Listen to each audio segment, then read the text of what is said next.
আমার মনে হয় একটু অন্যান্য ধরনের মানুষ ছিল যে সে নিজের সফলতা নিজের কাজ নিয়ে ওইটা নিয়ে সেই বেশি চিন্তা করতো। সে তার কাজ আছে, সব কাজ করতে চায়, ছবি বানাতে চায়, সেগুলো আছে, কিন্তু সে সে আসলে চাচ্ছিল যে তার সাথে মানে পুরো চলচ্চিত্র আন্দোলন এগিয়ে আসে। এবং বিশেষ করে তরুণ নির্মাতাদেরকে সে অনেক অনেকভাবে সাহায্য দিয়েছে।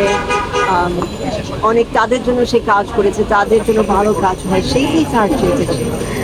তা আমার মনে হয় তারেক যদিও আমাদের সাথে নেই আর আসবে, তার তবুও তার স্বপ্ন আমাদের সাথে রয়ে গেছে। এবং এই নতুন প্রজন্মের মধ্যে দিয়ে আমি দেখতে পাচ্ছি যে আরো ভালো ভালো ছবি হচ্ছে, অনেক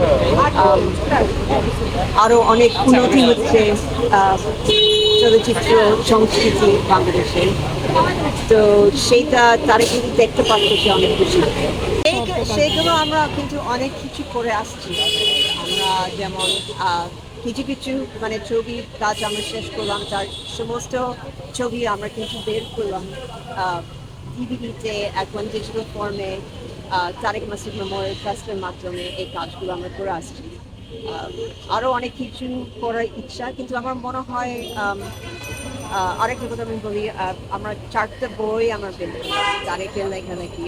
আপনারা জানেন কি আমি জানি না, কিন্তু চলচ্চিত্র কথা, চলচ্চিত্র লেখা সহ আরো 2টা বই, সেগুলো আমরা বের করলাম যাতে তারেকের তারেকের তত্ত্ব, তার স্বপ্ন সেগুলোর জন্য থেকে থাকে নতুন প্রজন্মের জন্য। তো সেইটা সেইটার পাশাপাশি আমি বলবো যে এখন সময় হচ্ছে তরুণদের, তারা কিন্তু তারেক মাসুদের অসমাপ্ত কাজ নিয়ে তারা এগিয়ে আসবে, এবং সেই সেই কাজের মধ্যে দিয়ে সেই স্বপ্নটা বেঁচে থাকবে। বাস্তবে। Thank you.